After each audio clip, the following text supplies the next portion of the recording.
Hello students, how are you. आपका रामराने biology classes में स्वागत है। स्टूडेंट्स, आज का जो लेक्चर है दैट इज़ फॉर +1 क्लास, और +1 क्लास के लिए हमने शुरू किया है chapter biological classification, chapter number 2। उसमें हम एक लेक्चर ऑलरेडी कर चुके हैं deliver, which is you can say about कि व्हाट इज़ बायोलॉजिकल क्लासिफिकेशन।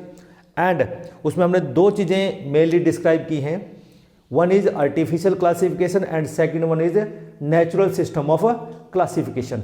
तो आज जो हम यहाँ पर डिस्कस करने वाले हैं that is about the very important one, जो हम आज के टाइम पे भी हम जिसके आधार पर हमारी सारी की सारी क्लासिफिकेशन यू कैन से बेस्ड है। क्यों? क्योंकि नेचुरल सिस्टम ऑफ क्लासिफिकेशन और आर्टिफिशियल सिस्टम ऑफ क्लासिफिकेशन से इम्प्रूव करके ही इस सिस्टम ऑफ क्लासिफिकेशन को बनाया गया है। तो चलिए शुरू करते हैं आज का lecture, phylogenetic system of classification. तो ये जो क्लासिफिकेशन है बच्चों, it is based on the evolutionary relationship of the organism. कि यहाँ पर जो फाइलोजेनेटिक वर्ड जब भी आता है तो आप बच्चों ने एक ही बात सोचनी है कि इवोल्यूशनरी रिलेशनशिप है among the organisms, means same species के ऑर्गेनिज्म, और यू कैन से अमंग द डिफरेंट ऑर्गेनिजम्स में आपस में क्या कनेक्शन है। ओके, तो उसके ऊपर ये डिपेंड है and it is totally based on the evolutionary concept. Evolutionary concept के ऊपर डिपेंड है पूरी की पूरी ऑफ डार्विन बुक। डार्विन एक बुक लिखी थी और बुक का नाम है the origin of the species by means of the natural selection. As you know, natural selection means कि nature will select which organism has to survive and which has to die. Nature will select, जिसमें हम कहते हैं survival of the fittest. तो Darwin ने इस book को लिखा था, तो उसी के बेस पे ये फाइलोजेनेटिक सिस्टम ऑफ क्लासिफिकेशन दिया गया।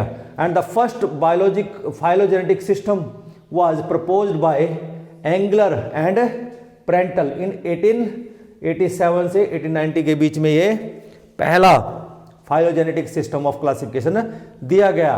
एंड इसमें उन्होंने क्या बताया कि जो मोनोकोट्स हैं, मोनोकोट्स में जिनके अंदर सिंगल कोटिलेडन इज फाउंड, जैसे हम प्लांट्स को देखते हैं, were considered primitive to the dicots. और जो डाइकोट्स हम देखते हैं बच्चों आज कि जो वुडी प्लांट्स होते हैं जिनके पास मोस्टली हम कहते हैं दो कोटिलेडन होते हैं। लीव्स का स्ट्रक्चर हम जानते हैं कि वहाँ पर मोस्टली पैरेलल वेनेशन पाई जाती है, और मोनोकोट्स में पैरेलल वेनेशन जो हमारे पास डाइकोट्स होते हैं इसमें जो लीव्स की है वो रेटिकुलेट वेनेशन है, और जो मोनोकोट्स है इसमें कैसी है, पैरेलल वेनेशन यहाँ पर होती है।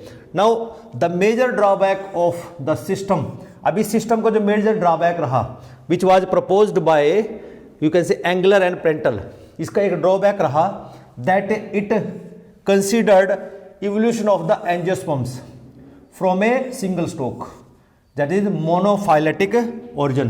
कि इन्होंने ये समझ लिया था कि जो एंजियोस्पर्म्स हैं उनका जो ओरिजिन हुआ है वो एक सिंगल स्टॉक से हुआ है। दैट मीन्स हम कह सकते हैं कि ए का जो जन्म है वो बी से हुआ, बी का जन्म सी से। मीन्स इन्होंने इवोल्यूशन को ऐसे समझ लिया है। लेकिन हम सभी जानते हैं कि evolution is not just like a ladder, कि लैडर के ऊपर हम चढ़ते हैं और ऊपर हम टॉप पे चले गए। It is not like that, it's just like a branch, कि जिसकी बहुत सारी ब्रांचेज होती है। इवोल्यूशन कुछ इस तरह से होता है, इसलिए ये इसका मेजर ड्रॉबैक रहा। But later proposed by Hutchinsons in 1995 and Takhtajan 1996 improved phylogenetic system. इन्होंने इसको थोड़ा सा इम्प्रूव किया। And according to which phylogenetic system is not a static, कि वो एक सिंगल ओरिजिन से नहीं है कि एक जगह से ही उसका ओरिजिन हुआ है, बट हाईली डायनेमिक प्रोसेस। इसका मतलब क्योंकि एक डायनेमिक प्रोसेस है जिसके you can say multiple origin हो सकते हैं, एक ही सिंगल ओरिजिन नहीं है। And it's major source is fossil record, और जो सोर्स बना जिसके बेस पे जो फाइलोजेनेटिक स्टडीज की जाती हैं वो फॉसिल रिकॉर्ड्स हैं of the different organism found. Now newer fossils are discovered, क्योंकि अब नई नई फॉसिल डिस्कवर्ड होंगी, न्यू रिलेशनशिप्स आर ऑब्जर्व्ड, और नई नई रिलेशनशिप्स आपको देखी जाएगी। जैसे मतलब फॉसिल का मतलब जो हार्डेस्ट पार्ट है वही मिलेगा, मीन्स एंडोस्केलेटन मिलेगा, उनके इंप्रेशंस मिल सकते हैं। तो इनमें क्या सिमिलरिटी है, ऑर्गेनिज्म की मीन्स वो ऑर्गेनिज्म डिफरेंट भी हो सकते हैं, ऑर्गेनिज्म वो सेम स्पीसीज के भी हो सकते हैं, एक ही फैमिली के हो सकते हैं, डिफरेंट फैमिलीज के हो सकते हैं। तो डिफरेंट फैमिलीज में भी कुछ ना कुछ कॉमन थिंग है, ठीक है ना। तो उसके बारे में now consequently phylogenetic system is changed and updated, और इसलिए जो नए नए रिकॉर्ड्स मिल रहे हैं, फॉसिल रिकॉर्ड्स मिल रहे हैं, तो उससे क्या हो रहा है कि हमारा जो फाइलोजेनेटिक सिस्टम ऑफ क्लासिफिकेशन है ये चेंज होता रहा है और ये अपडेटेड होता रहा है। नेक्स्ट देखिए, जो बॉटनिस्ट है और जो जूलॉजिस्ट है। बॉटनिस्ट का मतलब होता है जो प्लांट्स के ऊपर स्टडी करते हैं, ओके, और जूलॉजिस्ट है जो एनिमल्स के ऊपर स्टडी करते हैं, ओके। तो ये दो ग्रुप्स हमारे पास हैं। तो ये क्या करते हैं कि इनकी जो थॉट प्रोसेस है, इनका जो कॉन्सेप्ट है regarding the phylogenetic system of classification वो डिफर करता है, इनकी थॉट प्रोसेस उस पर मिलती नहीं है। अब जूलॉजिस्ट क्या सोचता है, believe that since similarity in structure represents, की हम कहते हैं कि हमारे पास दो ऑर्गेनिज्म है और उनके स्ट्रक्चर में सिमिलैरिटी है, तो इसका मतलब क्या होगी, ये रिप्रेजेंट करता है कि क्लोज इवोल्यूशन रिलेशनशिप है, कि उन दोनों में क्लोजली रिलेटेड हैं वो ऑर्गेनिज्म, ठीक है ना। और दूसरा क्या है, and there natural classification represents, अगर उनकी नेचुरल क्लासिफिकेशन देखी जाती है तो दो चीजें हमें यहां पता लगती है, एक उसका इवोल्यूशनरी और दूसरा फाइलोजेनेटिक क्लासिफिकेशन का पता लगता है। लेकिन जो बॉटनिस्ट है वो इस बात को नहीं मानता, they do not believe in the same, वो इस बात में बिलीव नहीं करते।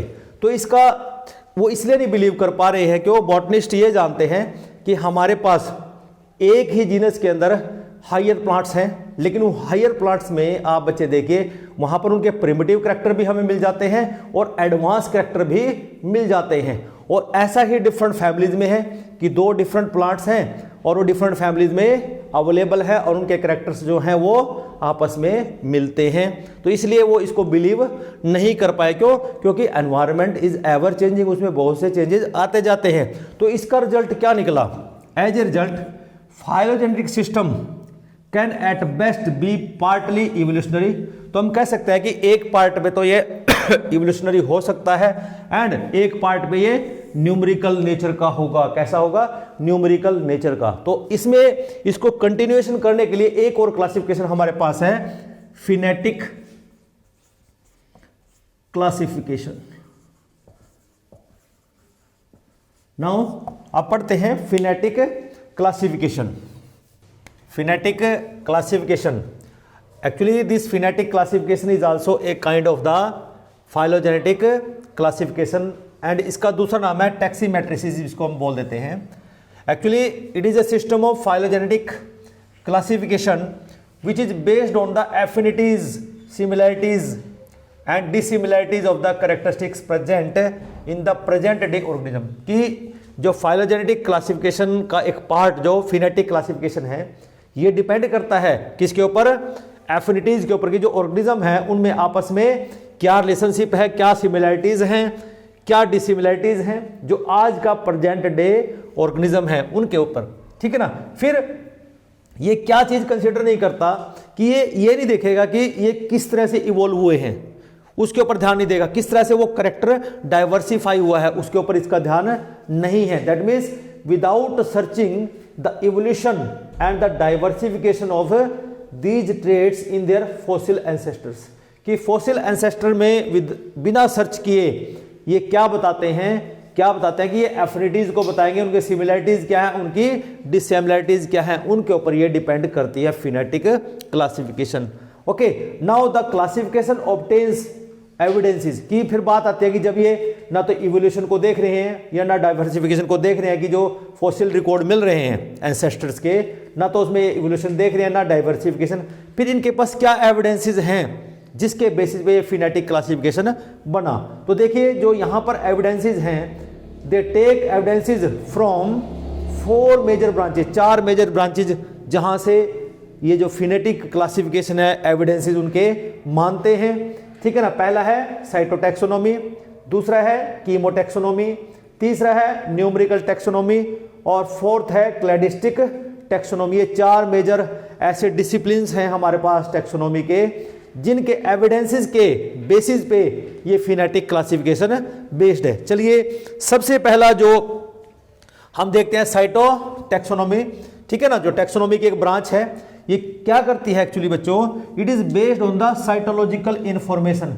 साइटोलॉजिकल का मतलब होता है सेल, कि सेल की पूरी तौर से स्टडी की गई, उसके अल्ट्रास्ट्रक्चर स्टडी किए, सेल के अंदर क्या क्या चीजें प्रेजेंट होती हैं वो सारे स्टडी किए। और सेल के अंदर आप देखते हैं न्यूक्लियस प्रेजेंट होता है, और न्यूक्लियस के अंदर हम देखते हैं कि क्रोमोजोम प्रेजेंट होते हैं, तो क्रोमोजोम का स्ट्रक्चर स्टडी किया, क्रोमोजोम नंबर स्टडी किया गया, और जब क्रोमोजोम का बिहेवियर देखा गया कि जो क्रोमोजोम्स हैं how they apart from each other and how they join in the next progeny, वो सारी चीजें साइटोलॉजिकल इंफॉर्मेशन में आ जाती हैं।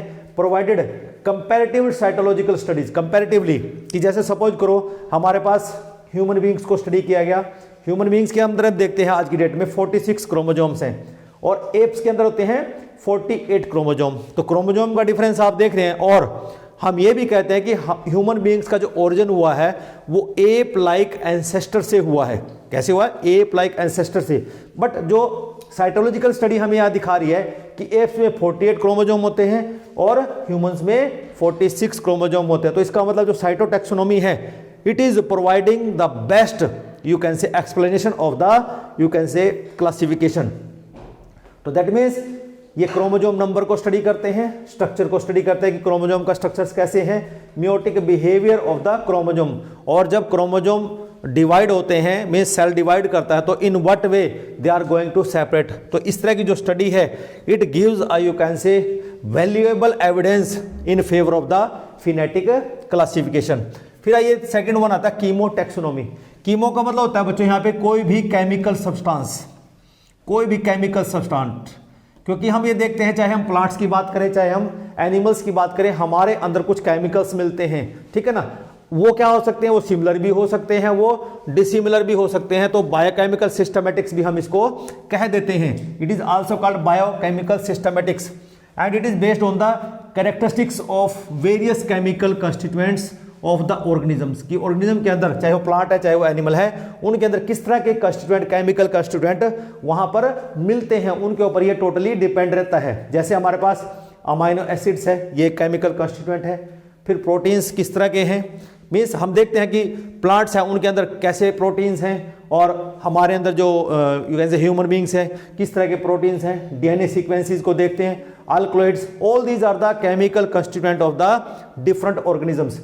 Now, chemical constituents of the plants are specific and stable। और बच्चों बड़ी ही यू कैन से यहाँ से समझने वाली बात क्या है कि प्लांट्स को आप जरा ऑब्जर्व करें कि प्लांट्स की जो कंस्टिट्यूएंट हैं, एक तो वो स्टेबल है और बड़े ही स्पेसिफिक कैरेक्टरिस्टिक स्मेल होती है। अब जैसे आप रोज का फ्लावर लीजिए, तो रोज के फ्लावर से जो कैरेक्टरिस्टिक स्मेल आती है वो स्पेसिफिक है और वो स्टेबल रहती है, वो कभी नहीं बदलने वाली है। लेकिन आप दूसरा फ्लावर लीजिए कोई भी, ठीक है ना, उसकी जो कैरेक्टरिस्टिक स्मेल होगी वो डिफरेंट होगी, अगर उसका कंस्टिट्यूएंट भी देखा जाए वो भी डिफरेंट होगा। और आज की डेट में हम ये देखते हैं कि जो सारी की सारी जो यू कैन से आयुर्वेदा है, उसके जो केमिकल कंस्टिट्यूएंट हमें जो दवाइयाँ लोगों को दी जाती हैं, तो केमिकल कंस्टिट्यूएंट स्टेबल हैं, स्पेसिफिक हैं, तभी तो वो डिफरेंट यू कैन से डिसीजेज में काम आती हैं। तो इसलिए यहाँ पर हम कहते हैं कीमोटैक्सोनॉमी is also giving the valuable information and which you can से गिव यू कैन से evidence of the phenetic classification. Next आता है थर्ड वन, न्यूमेरिकल टैक्सोनॉमी। और न्यूमेरिकल का मतलब होता है कि नंबर ऑफ द कैरेक्टर्स। क्योंकि पहले क्या था कि जब हमारे पास कंप्यूटर नहीं था आज से पहले, तो हम कुछ ही कैरेक्टर्स को ऑब्जर्व कर पा रहे थे, लेकिन आज की डेट में हमारे सुपर कंप्यूटर्स हैं, तो हम बहुत से सारे कैरेक्टर्स को इक्वल यू कैन से एक ही टाइम पे और इक्वल इंपॉर्टेंस देके उनको स्टडी किया जा सकता है। देखिए ये जो न्यूमेरिकल टैक्सोनॉमी है, it is easily carried out by using computers, क्योंकि कंप्यूटर की हेल्प से हम सभी जितने भी कैरेक्टर्स हैं उनको इक्वल इंपॉर्टेंस दे सकते हैं। It is based on the all observable character, जितने भी हमारे पास चाहे वो प्लांट है चाहे वो एनिमल है, इन सब के जो कैरेक्टर्स हैं उन सब को नोट किया जाता है कंप्यूटर में। And number and codes assign to the all character, सभी को एक एक नंबर दे दिया, उनको एक पर्टिकुलर कोड दे दिया, लाइक जैसे प्लस और माइनस, और जिसका डाटा अवेलेबल नहीं होता उसमें ये साइन यहां पर दे दिया जाता है। फिर क्या किया जाता है, ये कोड और यू कैन से असाइन करने के बाद, नंबर असाइन करने के बाद अब इनका एनालिसिस किया जाएगा, analysis of the all data on computer. और कंप्यूटर में क्या चीजें देखी जाती हैं, first one in this way each character is given equal weightage and importance. क्यों? क्योंकि कंप्यूटर क्या कर सकता है, हाईली प्रोसेसर उसमें लगे होते हैं, तो एक टाइम में बहुत सारे कैरेक्टर को वो कैलकुलेट कर सकते हैं, उनकी सिमिलरिटी और डिसिमिलरिटी को बता सकता है। At the same time hundreds of the characters can be consider, और एक टाइम में बहुत सारे कैरेक्टर को देखा जा सकता है। नेक्स्ट हमारे पास बचता है लास्ट में क्लैडिस्टिक टैक्सोनॉमी। क्लैडिस्टिक टैक्सोनॉमी, अब देखिए जो क्लैडिस्टिक टैक्सोनॉमी है एनसीईआरटी में आपकी इसके बारे में इंफॉर्मेशन नहीं है। तो जो क्लैडिस्टिक टैक्सोनॉमी है एक्चुअली ये सर्च करती है किसके बारे में, सिमिलरिटीज, ये सिमिलरिटीज ढूंढती है cladistic taxonomy of common phylogeny. Phylogeny होता है जो पेरेंटल कैरेक्टर्स हैं या जो जहाँ से ओरिजिन हुआ ऑर्गेनिज्म का, उनकी सिमिलरिटीज के ऊपर काम करता है, वो कॉमन एंसेस्टर कहलाता है। ठीक है ना, कि जो जितने भी ऑर्गेनिज्म हैं वो एक ही ऑर्गेनिज्म से आए हैं, तो उस कॉमन जो एंसेस्ट्री है उसके कॉमन सिमिलरिटीज के ऊपर ये काम करते हैं। तो इसका मतलब है कि अकॉर्डिंग टू दिस, यहाँ पर दो तरह के कैरेक्टर हो जाएंगे, दो टाइप के कैरेक्टर्स हैं। एक तो हमारे पास एंसेस्ट्रल कैरेक्टर हो जाएंगे, दूसरे डराइव्ड कैरेक्टर्स। एंसेस्ट्रल मीन्स कि वो ओरिजिन जहां से हुए हैं उनके कैरेक्टर्स। तो एंसेस्ट्रल कैरेक्टर्स क्या होंगे, traits of the basic body design, कि जहां से ओरिजिन हुआ है डिफरेंट स्पीसीज का, ठीक है ना, which would be present in the entire group. वो बॉडी डिजाइन, वो बेसिक बॉडी प्लान है जो सारे एंटायर ऑर्गेनिज्म में मिलता है। फिर उसके बाद आइए डराइव्ड कैरेक्टर्स क्या होंगे, traits whose structure and function differs from those of the ancestral character, कि वो डराइव्ड कैरेक्टर्स जो एंसेस्टर्स में नहीं हैं, ठीक है ना, वो डराइव्ड हो जाएंगे। क्यों?